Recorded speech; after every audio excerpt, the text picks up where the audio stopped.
Teoría cognitiva social y teoría del procesamiento de la información. Introducción. La psicología es una disciplina en constante evolución, por lo tanto, tanto la teoría cognitiva social y la teoría del proceso de información han sido indispensables para poder entender cómo los seres humanos procesamos la información y de cómo se produce el conocimiento. La teoría cognitiva social, cuyo precursor fue Bandura, nos habla de que el aprendizaje y la conducta humana se producen a través de la observación, imitación, etc. Los seres humanos aprendemos observando a los demás e imitando sus comportamientos. La teoría del proceso de información se centra en el estudio de cómo los seres humanos procesamos la información sensorial y cómo se produce el conocimiento. Esa teoría involucra la atención y la percepción y la memoria. En el presente contexto vamos a estudiar sobre estas dos teorías y su relación entre sí. Teoría cognitiva social. Bandura, ya con su teoría del aprendizaje social y fundamentos sociales del pensamiento y la acción, una teoría cognitiva social amplió su teoría para explicar la manera en que las personas buscan controlar acontecimientos importantes de su vida mediante la autorregulación de sus pensamientos y acciones, siendo los pasos básicos para la autorregulación: establecer metas, calcular por adelanto las metas, los resultados de las acciones, evaluar el progreso hacia las metas y autorregular los pensamientos, las emociones y las acciones. Asimismo, otra de las características de esa teoría es el papel central que asigna a las funciones de autorregulación. Marco conceptual para el aprendizaje: interacciones recíprocas. Estos factores de integración pueden ejemplificar utilizando la autoeficacia percibida o las creencias de las propias capacidades para organizar e implementar las acciones necesarias para desempeñar a los niveles designados. Aprendizaje en acto y vicario. El aprendizaje ocurre de manera activa, es decir, a través del hacer real, o de forma vicaria, a través de la observación del desempeño de modelos, ya sea en vivo o de manera simbólica o electrónica. Gran parte del aprendizaje humano es vicario. Aprendizaje en acto implica aprender de las consecuencias de los propios actos. Las conductas tienen consecuencias buenas, se conservan, y aquellas que conducen al fracaso se descartan. Aprendizaje y desempeño. La teoría cognitiva social distingue entre un nuevo aprendizaje y el desempeño de conductas aprendidas previamente. Además, afirma que el aprendizaje y el desempeño son procesos diferentes. El aprendizaje se produce mediante el hacer. Aprendemos muchas cosas a través de la observación, mientras que con el reforzamiento se afecta más al desempeño que al aprendizaje. Autorregulación es el proceso mediante el cual los individuos activan y mantienen las conductas, las condiciones y los afectos, los cuales están sistemáticamente orientados hacia el logro de metas. Zimmerman propuso que la autorregulación incluye tres fases: preparación, control de desempeño y autorreflexión. Procesos de modelamiento. El modelamiento es un componente fundamental de la teoría cognitiva social. Se refiere a los cambios conductuales, cognitivos y afectivos que se derivan de la observación de uno o más modelos. Teoría de la imitación. A lo largo de la historia se ha considerado a la imitación como un medio importante de transmisión de comportamientos. Algunas teorías de la imitación: el instinto, las acciones observadas despiertan un impulso instintivo para copiarlas. Desarrollo: los niños imitan las acciones que se ajustan a sus estructuras cognitivas. Del condicionamiento: las conductas se imitan y se refuerzan por modelamiento. La imitación se vuelve una clase de respuesta generalizada. Conducta instrumental: la imitación se convierte en un impulso secundario mediante el reforzamiento repetitivo.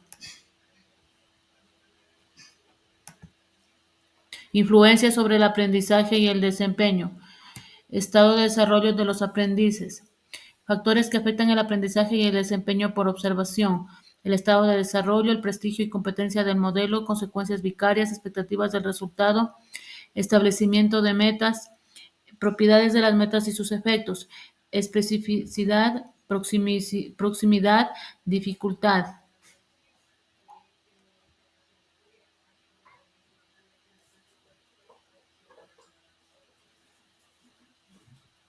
Teoría del procesamiento de la información. Las teorías sobre el procesamiento de la información difieren en los procesos cognitivos que consideran importantes y en la manera como piensan que opera, pero comparten algunos supuestos. Otro supuesto es que el procesamiento de la información es análogo al procesamiento de las computadoras, por lo menos metafóricamente. Los investigadores también suponen que el procesamiento de la información participa en todas las actividades cognitivas: percibir, repasar, pensar, resolver problemas, recordar, olvidar e imaginar. Modelo de memoria de dos almacenes. La dual.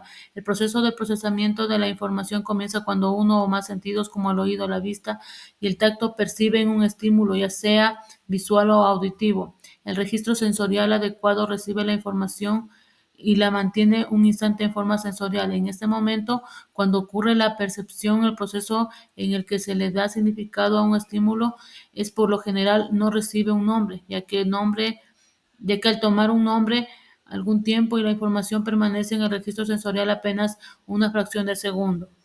Niveles de procesamiento. Se considera que existen diferentes formas de procesar la información: físico, acústico y de sonido, y semántico. Estos tres niveles de procesamiento parecen ser similares conceptualmente al registro sensorial, la memoria de trabajo y la memoria a largo plazo del modelo de los almacenes. Nivel de activación. Plantea que las dos estructuras de la memoria varían según su nivelación. Según esta perspectiva, no tenemos estructuras separadas de memoria, sino una memoria con distintos estados de activación. Componentes del modelo de dos almacenes. La atención, pues, se podría definir como un recurso humano limitado que se utiliza para lograr las metas y movilizar y mantener los procesos cognitivos. Sugerencias para mantener la atención de los estudiantes: señales, movimiento, variedad, interés y plantear preguntas. ¿Qué es la percepción? Es el significado que se asigna a los estímulos ambientales que se reciben por medio de los sentidos. La teoría de Gestalt es una antigua perspectiva cognitiva en la que se pueden encontrar los conceptos actuales sobre la percepción y el aprendizaje.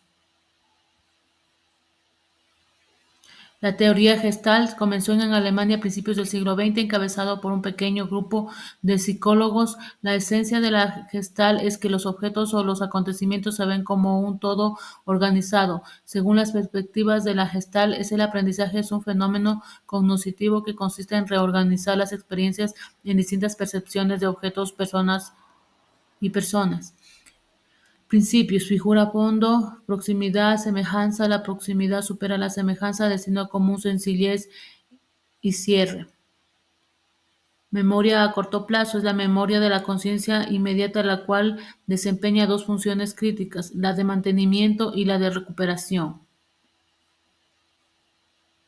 Memoria a largo plazo es un mecanismo cerebral que permite almacenar y codificar información por un periodo de tiempo prolongado. Los recuerdos que se almacenan en la memoria de largo plazo pueden durar desde segundos hasta años. Características y particularidades de los sistemas de memoria: a corto plazo, a largo plazo, episódico, semántico y verbal, proposiciones y visual información. Conclusiones. La teoría del procesamiento de información involucra la atención, percepción y la memoria. Por lo tanto, nos indica que es un proceso complejo que involucra múltiples componentes cognitivos. Ambas teorías se complementan y nos ayudan a entender cómo los seres humanos procesamos la información y cómo se produce el conocimiento. Con la interacción de estas dos teorías, la educación y la psicología pueden diseñar programas y estrategias más efectivos para el aprendizaje y el desarrollo humano.